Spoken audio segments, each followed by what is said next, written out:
ඇය කැවූ බත්කට තවමත් මතකය. මේ වනතුරුත් වෙන කිසිවක් ඊට සම වූයේ නැත. කිසිවෙකු උදයෙන් නොහැරෙන දිනක පවා ඇය උදෑසනම අවදි වූවාය.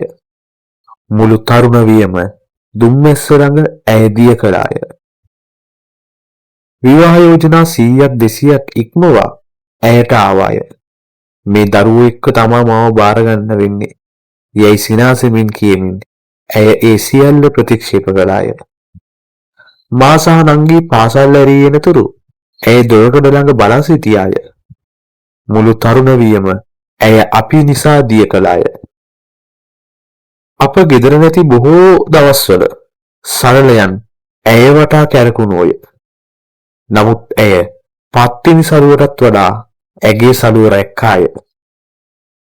හාල් ඇටයක් නැති තැන ඇය පිරිමියෙකු වූවාය. චීත්තරිද්ද පටලවන් ඇය කොස්ගස් දෙල්ගස් බඩ කෑවාය.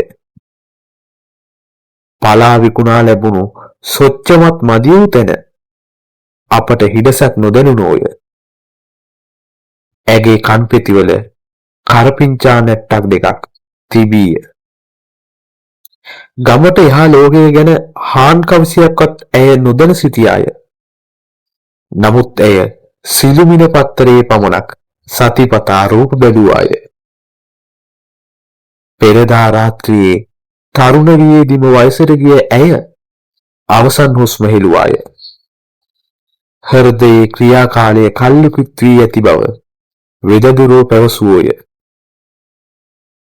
ඇය මිය යන්නට පෙරත් නංගිගේ ගවුමක් මසමින් සිටියාය. ඇගේ මුළු ජීවිතයම අප වෙනුවෙන් දිය කර හැරියාය.